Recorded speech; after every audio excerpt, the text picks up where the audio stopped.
आजच्या दारुदेशीच्या वर्गात आपण शिकणार आहोत how to go from this to this.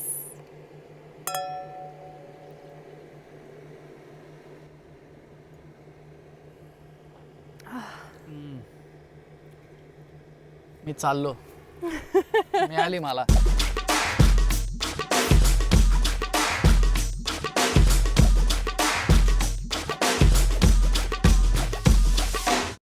नमस्कार, मी आहे सारंग साठे आणि मी पॉला मॅग्लेन.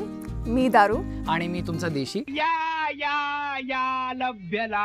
आणि तुम्हाला दिसत असेल आमच्या हातात मात्र आज देशी दारू नाहीये, जरा फॅन्सी वाईनचे ग्लासेस आहेत आणि ह्याच्यात खरी खुरी वाईन आहे. असं का? I know we promised we would only do indigenous liquors of India, but we're in Nashik. आणि So, नाशिकमध्ये वाईन इंडस्ट्री जी आपली भारतातली आहे ती जी काही मोठी झाली आहे ती इथे झाली ह्या नाशिक व्हॅलीमध्ये. त्यामुळे नाशिक व्हॅलीमध्ये मागचा एपिसोड केल्यानंतर इथं येऊन तुम्हाला नाशिकची वाईन नाही जर का पाजली नाही दाखवली तर काय पॉईंट आहे. त्यामुळे आम्ही आज आलो आहोत ग्रोवर जंपा, जी आमची one of the favourite wine आहे, त्यांच्या वायनरीमध्ये. टोटल ग्रोवर झंपामध्ये 33 एकर लँड आहे. त्या 33 एकरपैकी 15 एकर प्लांटेड आहे. त्या 15 एकरमध्ये एक आपल्या 4 ते 5 व्हरायटी आहेत. ओके. आणि ही म्हणजे ह्याचं आत्ता ही ग्रीनाश आहे. ही थोडी लाईटर व्हरायटी असते, रेडमध्येच मोडते, पण हिचा यूज हा रोजे वाईन बनवण्यासाठी जास्त होतो. राईट. याचं प्रूनिंग एक 13 दिवसापूर्वी झालंय. बरं. आणि आता तुम्ही बघा की छोटे छोटे बंच स्प्राउट झालेत, म्हणजे लागलेत व्यवस्थित. हो. सो आता ह्याचेच गड होतात म्हणजे याचे मोठे मोठे म्हणजे हे आता बेबी फॉर्ममध्ये हळूहळू मोठे होतील. आपण 4 किंवा 5 डोळ्यावर प्रून करतो. दिस इज कॉल्ड केन प्रून, म्हणजे काडी प्रूनिंग. बरं. आणि ते आपण सगळे ते स्पर प्रून, आपण सगळे डोळे उघडे करतो. उघडा डोळे बघा नीट. fun fact, only a small region in like France and the surrounding areas survived with different varieties of grapes after the Ice Age, and that's why all of the wine that you get today is, you know, from like France and Spain, Italy. Like that small region is the only place where grapes survived. फार interesting की जे एवढे दिवस बिचाराने टिकवलं, सगळं आईसेज वगैरे बघितलं, त्याचं काय बनवलं पण दारू. आणि harvest season is when? After 150 days since today. Means February, in between February March. म्हणजे ऑडियन्सला एक महत्वाचं, द्राक्ष मिळायलाही वेळ लागतात, त्याच्यानंतर वाईन बनायलाही वेळ, घाई करायची नाही प्यायची म्हणून. अजिबात नाही. त्याच्यानंतर महत्वाच्या विनियार्ड मधली वाईन बनल्यानंतरही आपण बॅरल मध्ये ठेवतो. 6 महिने, 8 महिने, 12 महिने, depends on the wine quality. बरं. आणि त्याशिवाय चवच येत नाही म्हणजे ते. बरं. सुपर. आणि आपण आता पुढे बघणारच आहोत की वाईन बनली कशी जाते आणि कुठल्या बॅरल्समध्ये ठेवली जाते. Why do we always see vineyards growing on hills? Because it's very tough to walk up. But then once you have your wine, you can just roll down.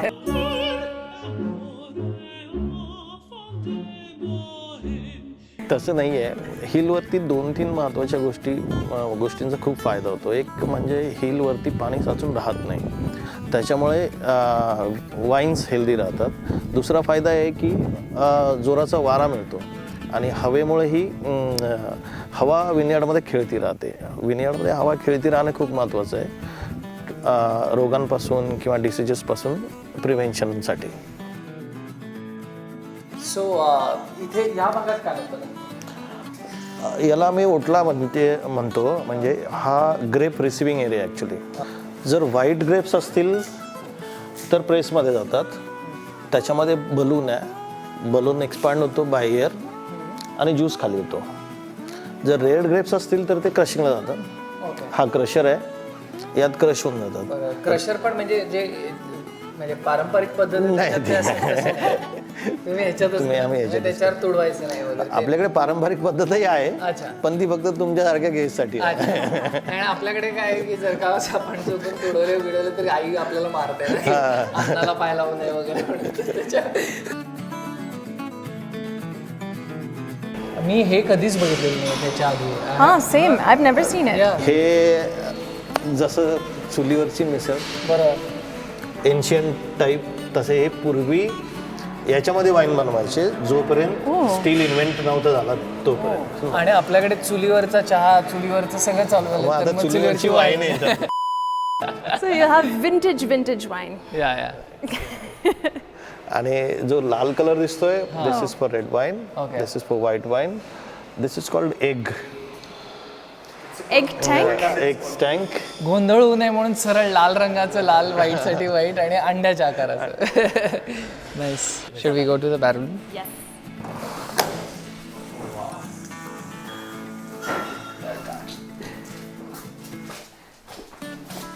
मित्रांनो, खजिना आहे, खजिना आतमध्ये. मला ते मागच्या वेळेस पण सेलारचं त्यांनी दार उघडलं होतं, आपण फेणी प्यायला गेलो होतो तेव्हा, आणि आत्ता ते सेम फिलिंग आहे की आतमध्ये हे वंडरलँड.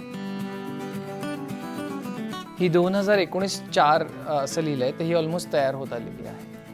हो, आता दीड वर्षाच्या पर्यंत ती आली आहे. बरं. मग आता त्याच्यानंतर मग तिचे ब्लेंडिंग होईल. ब्लेंडिंग म्हणजे वेगवेगळ्या टाईपचे बॅरल्स असतात, त्याची टोस्टिंग वेगवेगळी असते, त्याची कंपनी वेगवेगळी असते. So after you've got the perfect blend, then it goes into the bottles, and that will all get the same label, you know, Chenin 2019. Exact. हां हां. Okay. तर आम्ही आज पुन्हा एकदा टेस्टिंग करायला बसलेलो आहोत. प्रत्येक एपिसोडमध्ये तुम्ही बघितलं असेल की अत्यंत अनकन्व्हेन्शनल टेस्टिंग होतं, म्हणजे काहीतरी तळलेले मासेच खातोय, त्याबरोबर तोडीच पितोय वगैरे. पण हे प्रॉपर कन्व्हेन्शनल टेस्टिंग आहे. आपण ग्रोवर झंपाची वाईन पिणार आहोत आणि इथे छान मागे सह्याद्री पर्वतांच्या समोर आणि द्राक्षांच्या बागांसमोर. तर हे एकदा तो बनताय, राईट? Yeah, absolutely. हो खूप चांगला माणूस आहे रे. तर आपण चालू करूयात आपलं दारू देशीमधलं पहिलं कन्व्हेन्शनल टेस्टिंग. आणि त्याच्यासाठी आपल्याला मदतीला आपण आपल्या एका मित्राला बोलवणार आहोत, झांपा ग्रोवर यांचा जो हॉस्पिटॅलिटी हेड आहे सुशांत. त्याचं कारण आहे, आपल्याला तर ह्याच्यातलं काही फॉर्मॅलिटी कळत नाही, आपण बका पिणार, त्याच्याकडचं त्याला बोलवून त्यांनी आपल्याला नीट शिकवावं. तर Sushant, please. Good evening. I'll take you with the wine tasting session of our Grover Zampa vineyards. Right. So we'll start with the sparkling. Right. So here the vintage is the year that we have, got the grapes, and then we'll be. म्हणजे pre Covid wine आहे. Yes, it's not in the lockdown. The wine you're trying is 2017 vintage. Right. Look at that. Oh, wow. This is natural bubbles. Yes. So before we get into the drinking, just a disclaimer, make sure that you always drink responsibly. We are not here to get sloshed. आणि wine टेस्टिंगला आल्या की ते तुम्हाला जी wine देतात ती सगळी प्यायची नसते. ते त्याच्याबरोबर आपल्याला एक थुकदानी देतात. त्याच्यामध्ये आपण चव एकदा कळली की मग ह्याच्यात हुंकून द्यायचं असतं, नाहीतर पीत नका बसू, नाहीतर जाता जाता तुम्हाला तुमच्या गाड्यामध्ये जातील इकडे तिकडे. तर don't drink and drive. So is there ह्याला काही पद्धत आहे, एका पद्धतीने? Sparklingला काही म्हणजे swirl वगैरे करायची गरज नाही. Red white wine when we are trying will definitely have the notes on the tasting part of it. आणि smelling? Smelling definitely yes. First you look into the bubbles. The consistent has to be the bubbles part of it. जे थांबतच नाही आहेत, बुडबुडे म्हणजे आयुष्याला बुडबुडे आलेले आहेत मित्रा. So this will at least last for 6 hours. Shall we? या. Cheers. Cheers. Cheers. Cheers. Cheers.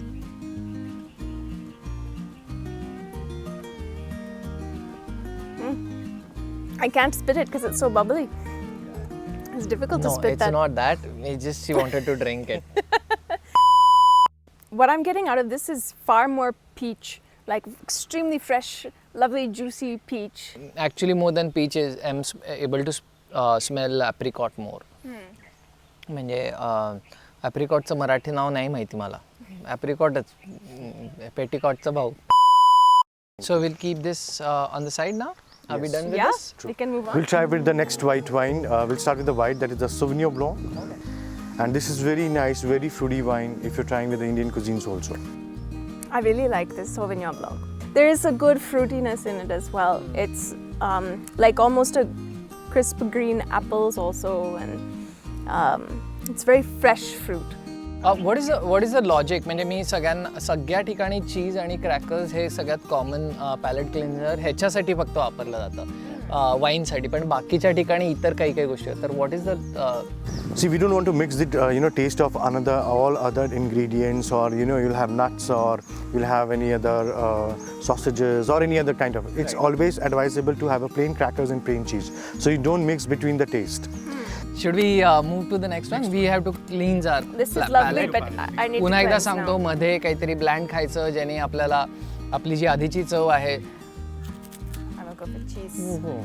I have the next wine that is a rosé that we do with the Shiraz grape, and this again from the Art Collection series. I think I'm gonna like this. रोझे म्हणजे त्याच्यात रुअफजा वगैरे घालत नाहीत. त्याचा grep वेगळा असतो, तो lighter shade असतो, त्याच्यामुळे आपला कलर येतो.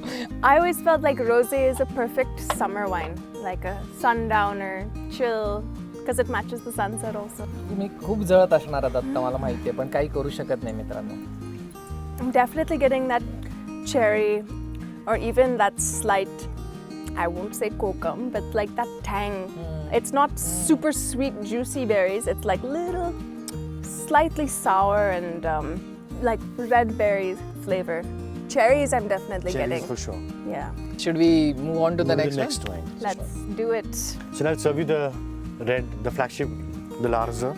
ह्या वाईनसाठी पर्टिक्युलर वाईनसाठी आम्ही म्हणजे अट्टहासाने इथे आलो आहे. आमच्या दोघांची ही फेवरेट इंडियन वाईन आहे. ह्या वाईनबरोबर आम्ही पेअरिंग करणार आहोत, food pairing. You wanted to tell something about Indian food with wine. Yes. So in fact, with the reds, as we said, red meats are always paired.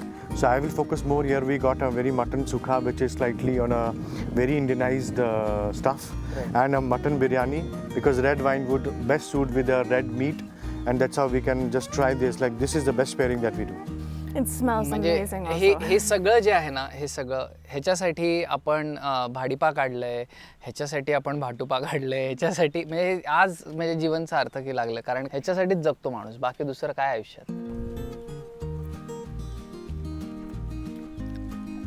Mutton मध्ये काहीतरी बाद आहे, तंदुरी आहे. मी ह्याचा रिव्ह्यू वेगळा करतोय असं मला वाटतंय, कारण काय हे तितकंच अमेझिंग आहे. आता let's try the wine. Fantastic biryani. So, in terms of flavor, this is the biggest body. It's very strong. In terms of the taste, it fills your mouth.